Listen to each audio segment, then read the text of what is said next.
የመድፈኞቹ የአርሰናል ተጫዋቾች በዓለም ዋንጫ ማጣሪያ በሀገራቸው አልተቻሉም ማለት ይቻላል። በርካታ የአርሰናል ተጫዋቾች አስደናቂ ጊዜን ከሀገራቸው ጋር አሳልፈው ወደ ለንደን ተመልሰዋል። ወደ አርሰናል ግዴታ ማለት ነው። የትኞቹ ተጫዋቾች የተሳካ ጊዜን አሳለፉም?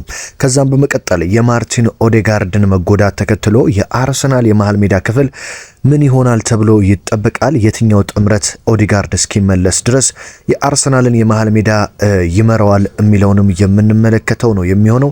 በጣም አስደናቂ ጥምረት እንደሚሆንም ይጠበቃል ማለት ነው። በሌላ በኩል የሊቨርፑልና የኔዘርላንድ ተከላካይ የሆነው ቨርጂል ቫንዳይክ ስለ አርሰናሉ ጁሪየን ቲምበር ተናግሯል። ማክስ ዶማን አዲስ ሪከርድ ሰብረዋል፣ ልክ እንደ ቡካዮ ሳካ ሁሉ ማለት ነው።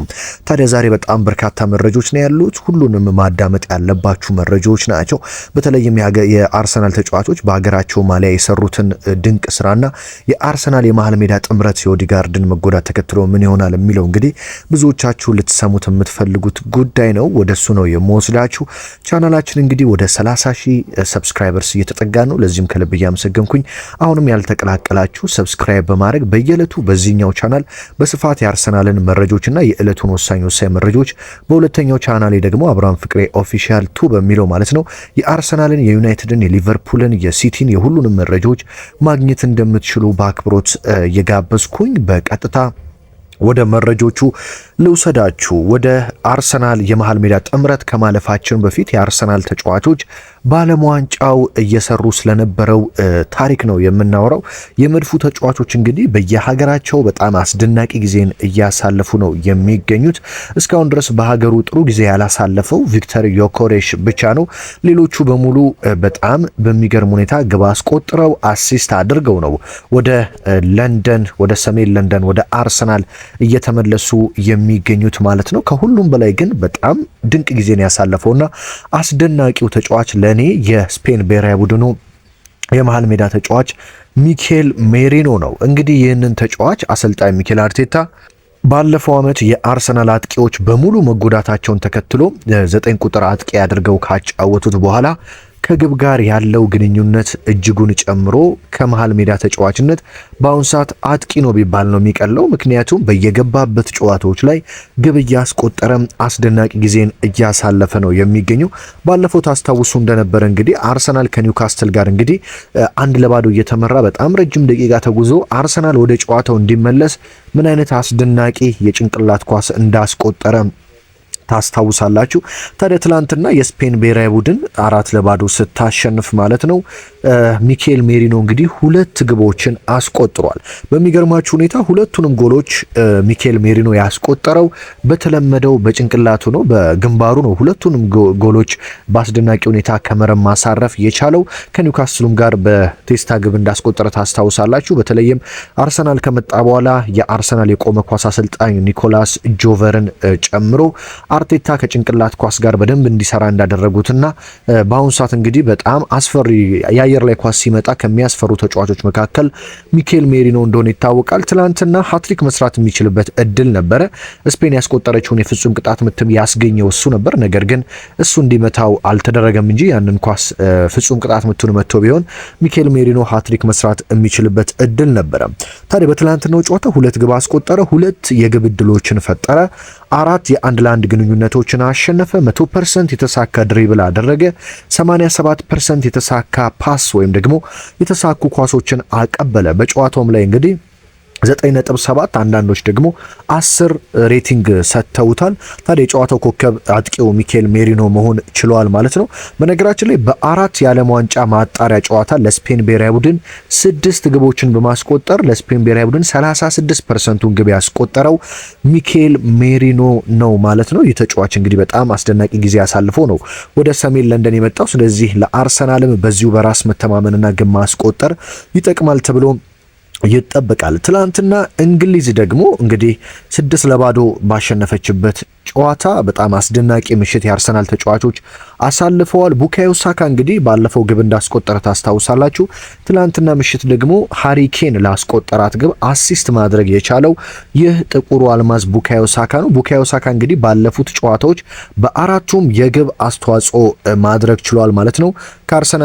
ከአርሰናልም ጋር እንደዚሁም ደግሞ ከእንግሊዝ ጋር ማለት ነው። እንግሊዝ ትላንትና 5-0 ነው ያሸነፈችው፣ 6-0 ሳይሆን 5-0 ነው።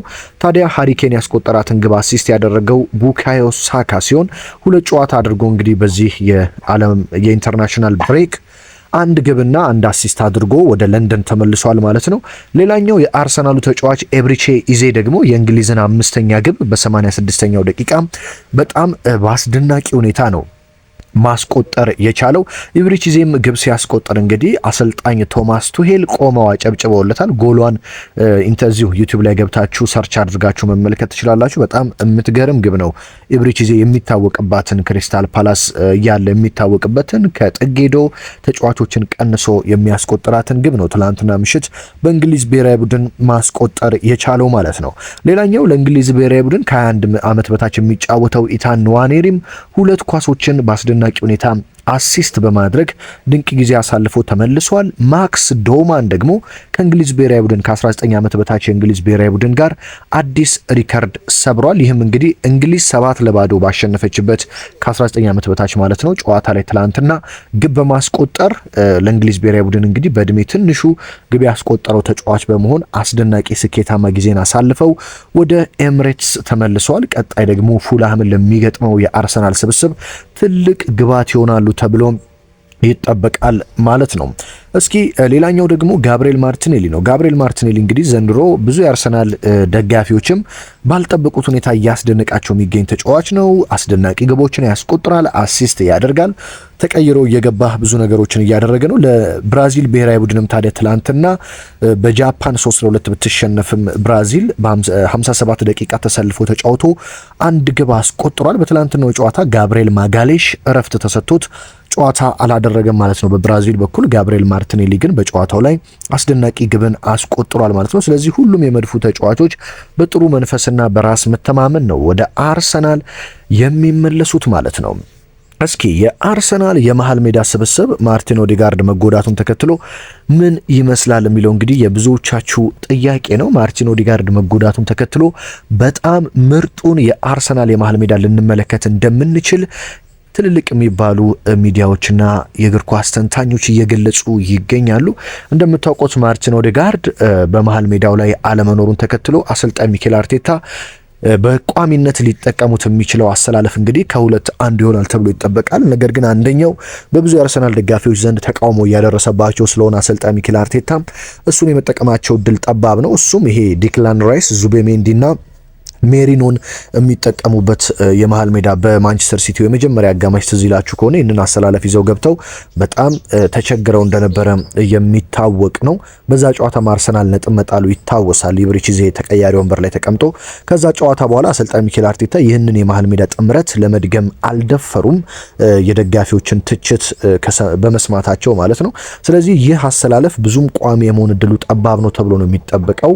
በተለይም አርሰናል ቀለል ያሉ ተጋጣሚዎችና አጥቅቶ የሚጫወትባቸው ጨዋታዎች ስለሆኑ በቀጣይ የሚጠብቁት በመሃል ሜዳ የአርሰናል ክፍል ላይ ማርቲን ዙሜንዲ፣ ዲክላን ራይስ እና ኤብሪቼ ኢዜ ይመሩታል ተብሎ ለቀጣዮቹ ጨዋታዎች በከፍተኛ ጉጉት ይጠብቃል። ይህ ስብስብ በጣም ለኔ ከኦዲጋርድን በላይ ለአርሰናል አስፈሪው የመሃል ሜዳ ጥምረት ማን ነው ካላችሁኝ ይህ ጥምረት ነው ምላችሁ።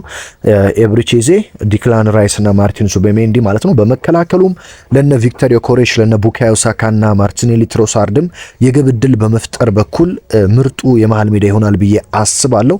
እንደምታውቁት ማርቲን ዙቤሜንዲና ዲክላን ራይስ በመከላከሉ ረገድ በጣም ጥሩ ናቸው። ወደፊት ኳስ ፓስ በማድረግም በጣም ጥሩዎች ናቸው። ኤብሪቼዜ በአንጻሩ ከመከላከሉ ይልቅ ደግሞ በማጥቃቱና አጥቂዎችን በማገዝ እንደዚሁም ቁልፍ የሆኑ የግብ ዕድሎችን በመፍጠር የተዘጉ ጨዋታዎች በተለይም ተከላክሎ በሚጫወቱ ቡድኖች መካከል ክፍተቶችን በመፍጠርና የግብ ዕድሎችን በማግኘት እንግዲህ ይታወቃል። ስለዚህ ይህ የአርሰናል የመሃል ሜዳ ለነ ዮኬሬሽና ለነ ሳካ፣ ትሮሳርድ ጥሩ የግብ ዕድል የሚፈጠር እንደዚሁም ደግሞ ሲጠቃ በደንብ መከላከል የሚችል የመሃል ሜዳ ጥምረት ነው ተብሎ ይጠበቃል።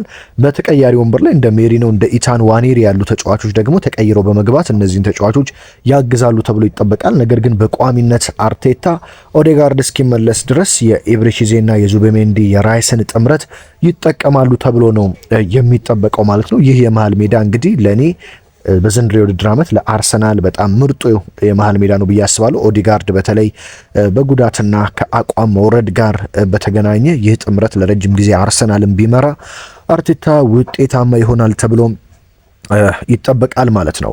የሊቨርፑሉ ተጫዋች ቨርጂል ቫንዳይክ ስለ ጁሪየን ቲምበር ሀሳቡን ሰጥቷል።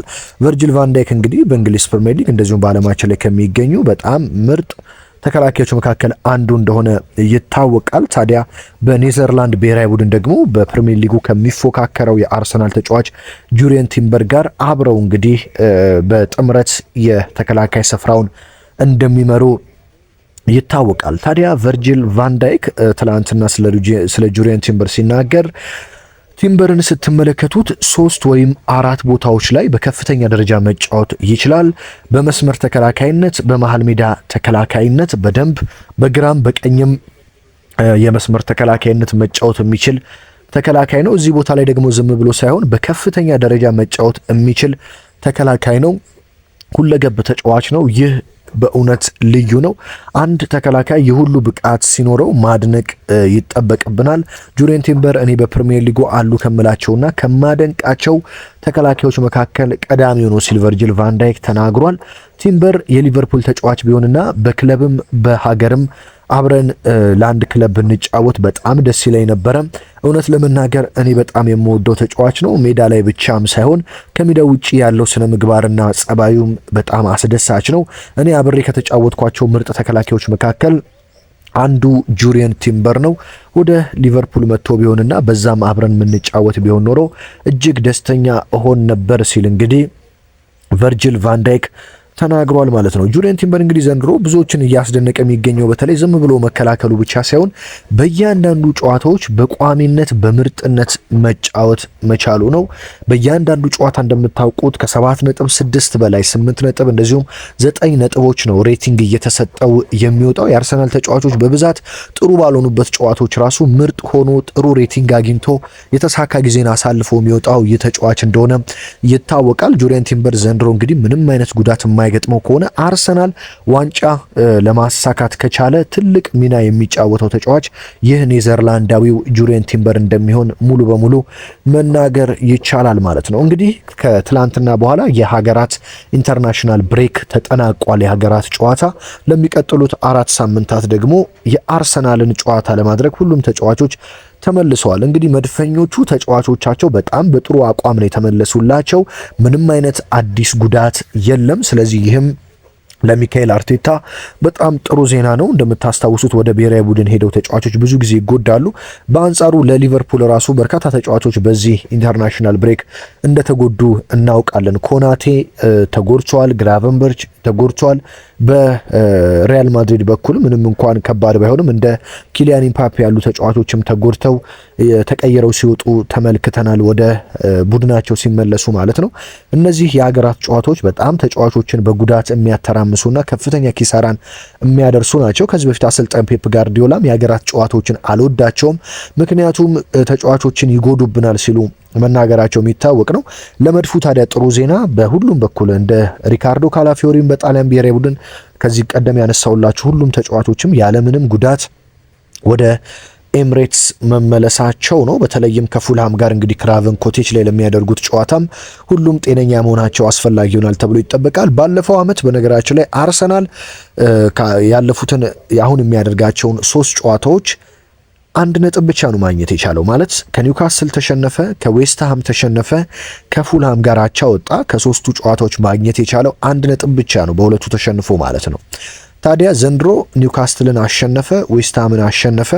አምና ከሁለቱ ጨዋታዎች ከዌስትሃምና ከኒውካስትል 0 ነጥብ ነው በሁለቱም ተሸንፎ ያጣው ማለት ነው። ያገኘው 0 ነጥብ ነው። 6 ነጥቦችን ነበር ያጣው። ዘንድሮ ግን 6ቱንም ነጥቦች መውሰድ ችሏል። አሁን የሚቀረው ከአምናው ነጥብ ካስጣለው ቡድን ፉልሃም ነው። ስለዚህ ፉልሃምን ማሸነፍ የሚችል ከሆነ አምና ከ3ቱ ጨዋታዎች 1 ነጥብ ብቻ ያገኘው አርሰናል ዘንድሮ 9 ነጥቦችን ማግኘት ይችላል ማለት ነው። ስለዚህ ይህም ደግሞ አርሰናል አምና ያጣቸውን 9 ነጥቦች ዘንድሮ ማግኘቱ በዋንጫ ጉዞ ላይ ከፍተኛ አስተዋጽኦ ይኖራቸዋል። ስለዚህ አሰልጣኝ ሚኬል አርቴታ የቅዳሜ ምሽቱን ጨዋታ ከፍተኛ ትኩረት ሰጥተው ምርጥ የሚባሉ ተጫዋቾቻቸውን ይዘው ይጠቀማሉ ተብሎ ይጠበቃል ማለት ነው። ስለዚህ መድፈኞቹ ያንን ጨዋታ ድል ለማድረግ የትኛውንም ድንጋይ ፈንቅለው እንደሚገቡ ይጠበቃል ማለት ነው። የአርሰናል ሃይቡሪ ስቴዲየም ወደ ኤምሬትስ ከመጣ በኋላ የአርሰናል ምርጥ 11 ስብስብ ተብሎ አንድ መረጃ ተለቋል። እሱን ላጋራችሁና እናንተ የትኞቹን ተስማማላችሁ የትኞቹንስ አትስማሙም የሚለውን ማውራት እንችላለን። የአርሰናል ከፍተኛ የሚባል የአርሰናል ትልቅ የሚዲያ ምንጭ ነው ይህንን ያጋራው እና አርሰናል ይባላል። ታዲያ አርሰናል ወደ ኤምሬትስ ከመጣ በኋላ የአርሰናል ምርጥ አሰላለፍ ግብ ጠባቂው ዴቪድ ራያ ነው ሲል ተናግሯል። የመሃል ሜዳ ተከላካዮች ጋብሪኤል ማጋሌሽ እና ዊሊያምስ ሳሊባ ነው ሲል ተናግሯል። እንደዚሁም በመከላከሉ በኩል ደግሞ ማካሪ ሳኛ እና ክሊቺን መርጧል። ለኔ ግን እዚህ ጋር በተለይ በሳኛ በኩል ጁሪየን ቲምበር በጣም ምርጡ ተጫዋች ነው ብዬ አስባለሁ። ነገር ግን ማካሪ ሳኛ ሲል ምርጫውን አስቀምጧል። በመሃል ሜዳ ላይ ደግሞ አሮን ራምሴ ኦዚልና ፋብሪጋዝን መርጧል። የኦዚልና የፋብሪጋዝ ያስኬዳል። ነገር ግን የአሮን ራምሴ እኔ በግሌ ያልተስማማውበት ነው። የፊት ለፊት መስመሩን ደግሞ ቡካዮ ሳካ፣ ቫን ፐርሲና አሌክሲስ ሳንቼዝ የአርሰናል ባለፉት በኤምሬትስ ስቴዲየም እስካሁን የተጫወቱት ወደ ኤምሬት ከመጣ በኋላት ነው። ቤስት ላይናፕ ወይም ምርጡ ላይናፕ ይህ ነው ሲል እንግዲህ አንድ የአርሰናል የሚዲያ ምንጭ አጋርተዋል ማለት ነው። የትኞቹን ትስማማላችሁ? የትኞቹንስ አትስማሙም? እኔ በግሌ በተከላካይ ስፍራ ጁሪየን ቲምበር እዚህ ስብስብ ላይ መቀላቀል አለበት ብዬ አምናለሁ ማለት ነው።